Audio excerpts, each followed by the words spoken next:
It's rhubarb season in northern Michigan, and rhubarb and custard is a great combination to play nicely together. Sour rhubarb, rich custard. I've made a rhubarb curd with poppy seeds and sandwiched it together with a custard sugar cookie to make a Linzer cookie combination that's fit for spring and celebrates rhubarb and all of its sour, lovely glory.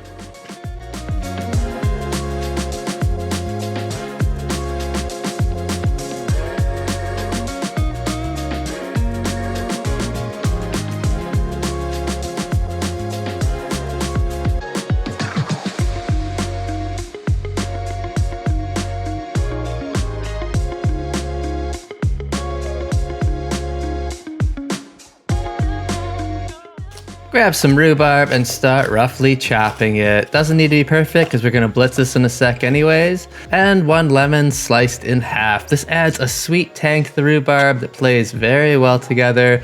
Shouldn't be left out. Grab a lemon, slice it in half.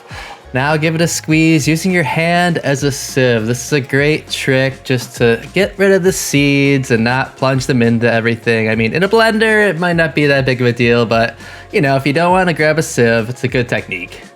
Add a little water to this just to give it enough fluid to move around. And we're off to blender land. Grab your favorite blender, or only blender in this case, and we're gonna just blitz this on high for a minute or two until it's all pulverized. Maybe less than a minute in that case. Grab a large bowl and a sieve this time. Put a tea towel in it, or any towel that you have on hand, because what we're gonna do is wring the crap out of this. Basically, using hands again to make a juicer. Just extract as much as you possibly can. Once you've wrung that for all it's worth and you've got a nice little piece of dried rhubarb paste in your towel, you know there's nothing more you can get out of it. Time to move on to the next step. Case in point, check this out. It's just a little fibrous ball with nothing left in it, basically.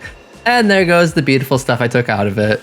Let's head to the actual curd making process. Grab a large saucepan or a medium large saucepan and your sugar and your rhubarb. Not exactly sure where curds fall in the land of cooking terminology, but it's basically a custard without dairy, as far as I can tell. We're talking egg thickener, and then you add butter at the end to create a nice, smooth, silky texture that sets up at cold temperatures really well. All right, so we got our eggs into a large bowl with some salt to help break up the proteins. Let's whisk this until we're sure there's no egg whites. It really is helpful to make sure it's as homogenized as possible, so go to town on it until it looks as consistent as you can imagine. With your cleaned out large bowl, we're gonna prep our end game curd ingredients, namely slicing up butter, spreading them out. So what we'll do at the end is add our hot mix to this. It's gonna melt this out. We're gonna add our poppy seeds and we're gonna add our beet powder. This will bring that red color right back up after we cook it out of the rhubarb. Put a sieve on your bowl in case any eggs get curdled in the process. We can catch those with it at the end. In your saucepan, add your egg mixture and whisk to combine. We're gonna do this over a medium-high heat initially and might turn it down if things get a little out of hand. You don't wanna bring this to a full boil ever. A couple bubbles is fine, but just keep it moving and you can actually tilt the pan and check it. It's a little easier than a custard as far as curdling goes, just in a matter of stuff not sticking to the bottom. Once it coats the spoon or your finger, you're ready to go. Pour it through the sieve to your butter and poppy seed beet mixture. If after cooling this isn't thick enough, just know you can cook it a little bit longer, but it won't thicken the same once you've added the butter. Cook it for maybe 10 minutes, same way, let it cool, and hopefully it'll be thick enough. This happened to me once. Super pretty, brilliant color, beetroot adding that lovely red color that we lost during the cooking of the rhubarb. Adding it at the end is super important. If you do it early on, you lose the color. I learned that in the testing phases. What I have here almost looks like dragon fruit, if you're able to puree it without blitzing the seeds. This is what it looks like, the poppy seeds. Super pretty. Let's put this in a shallow dish and chill it down so we can use it sooner than later. You can do it at room temp, let it cool, but Like ice cream, I want it in the machine ASAP. What I lose in texture, I'll make up for in time. This step is totally optional, but like I said, it's nice to rush it a little bit. If you've got tons of time on your hands, feel free to let it come to room temperature, do it that way, take it slow, but I like to chill it down. Collect your cookie ingredients: salt, custard powder, egg yolks, butter, all-purpose flour, and sugar creates the ensemble. Grab a stand mixer, or you can do it in a bowl. That's always something, but stand mixer just waiting to be used in my case, so we're gonna do it that way. We're gonna cream our butter and sugar first, like any cookie. Nice softened butter coming together, dissolving the sugar as you go. Once you attain that magical light fluffiness, maybe after a few bowl scrapings, as it tends to stick, you can add your egg yolk. By doing just an egg yolk instead of a whole egg and something like this, you ensure that you're gonna have a short cookie and that the proteins aren't gonna bind it together into something a little bit more substantial than you'd want from a melt in the mouth experience. Go ahead and add your salt, flour, and custard powder to complete the ensemble. We're gonna mix this for a minute just to bring it together.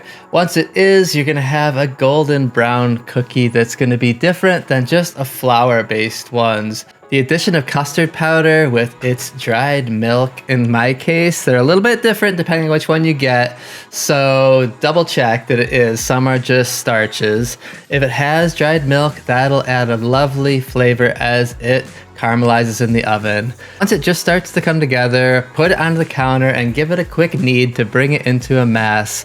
This is better to do by hand at the last step to ensure you don't overmix it in the process. Wrap it up in something like bees wrap or plastic wrap and chill it down for 30 minutes to make it more workable.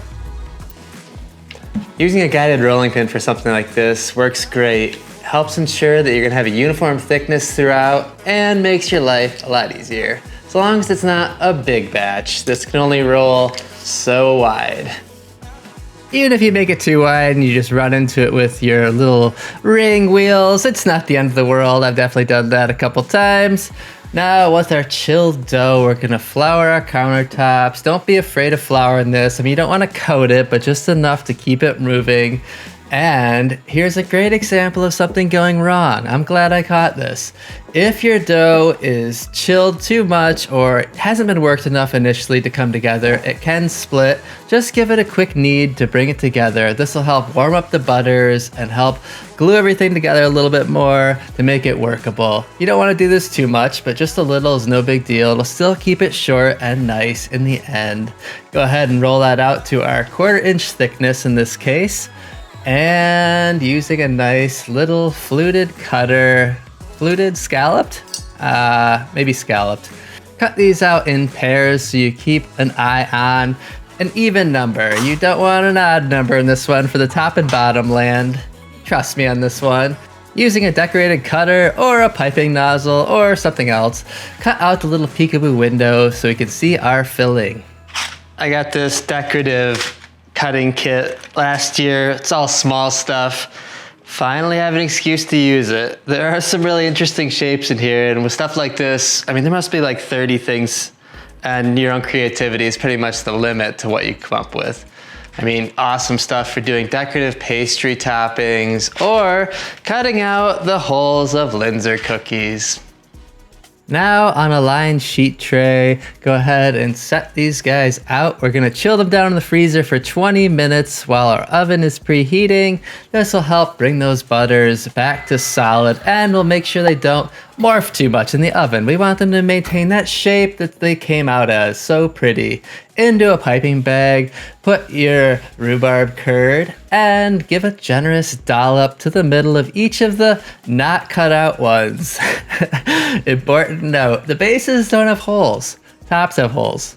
Using an offset spatula, try your best to make a circle of these. It might take a couple to feel like you know what you're doing. I'm not sure if I ever really did, to be honest, but it doesn't really matter because we're gonna sandwich these together after we dust the tops with a generous portion of powdered sugar. We wanna coat these, nothing too much. You don't wanna cough every time you take a bite of one. Gently press these guys down so a little bit of the curd comes up through the little peekaboo window. Not too much, and you want to be gentle not to break the cookies. So, you know, no mice and men kind of heavy-handedness, just nice and easy. Pretty little sandwich cookies. I think no matter how thick you make a curd in anything like this, or jam for that matter, it's always gonna be a bit of a fun mess to eat as it kind of gets smushed between the sandwich layers and forces its way out. That's just part of the nature of something like this and something that shouldn't be ran away from or avoided but embraced, if that's the way to say it. You have your sharp rhubarb with crunchy poppy seeds colored up to a beautiful red from the beet powder, sandwiched between two custard sugar cookies, Linzer cookie fashion with a peekaboo top to boot. Good times. Amalgamation. What did I say? Custard is a classic combination, whether it's British style, school lunch, what the fuck?